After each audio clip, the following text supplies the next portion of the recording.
Before you install the motor for the first time, it's important to make sure that you fully charge it before your first use.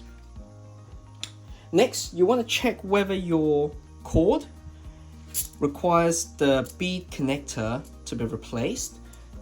In some cords, you're going to end up with really bulky bead connectors, and that wouldn't work for our motor. So all you need to do is just replace the bulky one with this slim one provided in the package. Next, take your motor, slide the latch open, and you're ready to test the cogs. There are 3 gears available. Make sure you test every single one to see which one gives the smoothest operation. So just take one of them at a time, replace the original one. This is cog number 1. How you test it is simply attach it like that, and with just a little bit of pressure pulling it down, not a lot, see if it turns without jumping. Okay, this one is pretty good. Notice that the cog is not jumping, the gears are not jumping, it's relatively smooth. Even if it's smooth, let's try the other ones as well. Cog number 2.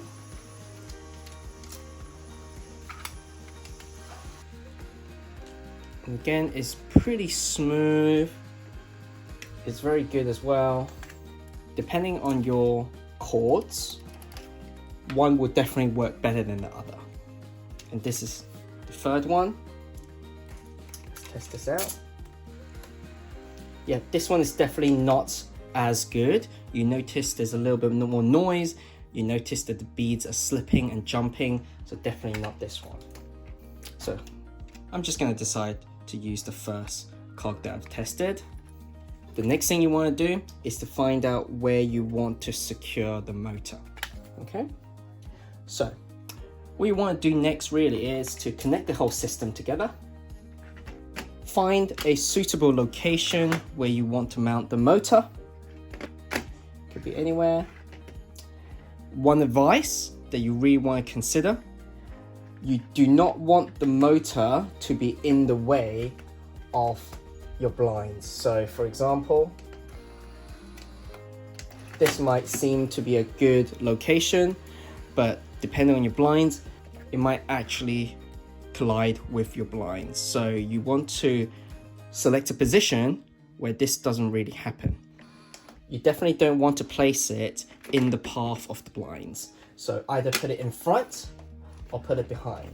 So in this case, what I'm going to do, most of the time, it's better to place the motor in front of the blinds unless you've got sufficient space behind the blinds. So just put it in front, just test it. Does it go all the way down without issues? And does it go all the way up without issues? Once you found the position, next you need to mark the position for installation. How do you do that? You'll notice that the motor has a back panel, okay? And there's a couple of adjustment slots.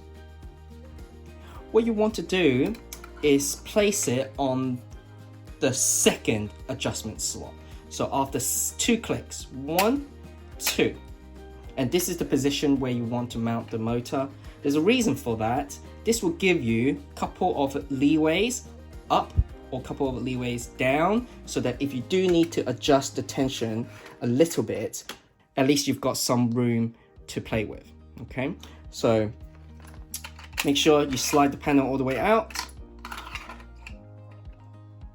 and click it 2 times, 1, 2, and then that will be the position. Once you're happy with that position, press down onto the latch. Without moving the holder, slide out the motor just like that.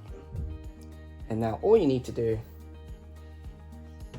take a pen or pencil, mark the 2 drill holes, and you can drill, insert your wall plug, and screw on the mounting plate. For most installation, we strongly recommend using the screws. It is just a more reliable mounting method and you'll have less issues further down the line. Okay, so we strongly recommend using the screws to mount it. So drill 2 screw holes, mount the mounting plate, and you're good to go.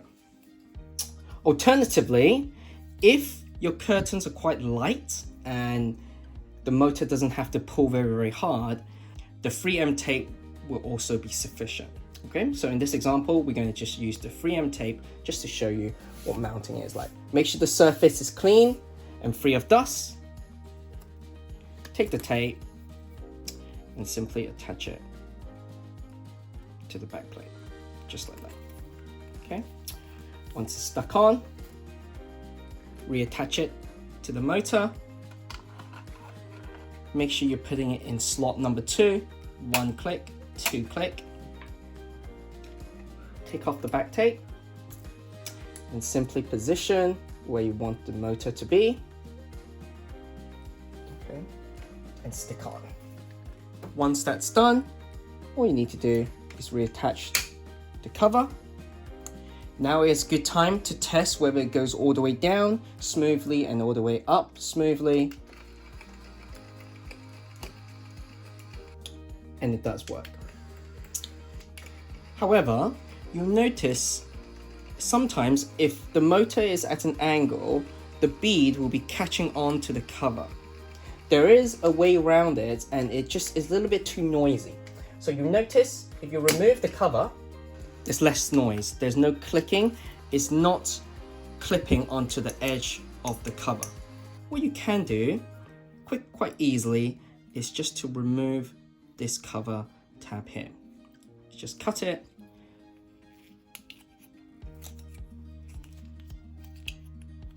Just remove one side of the cover, just like that. You can take off as many of these pieces if you want to. You can smoothen it out as well. So now try again, and you'll notice it is much better and the bead is no longer catching onto the cover.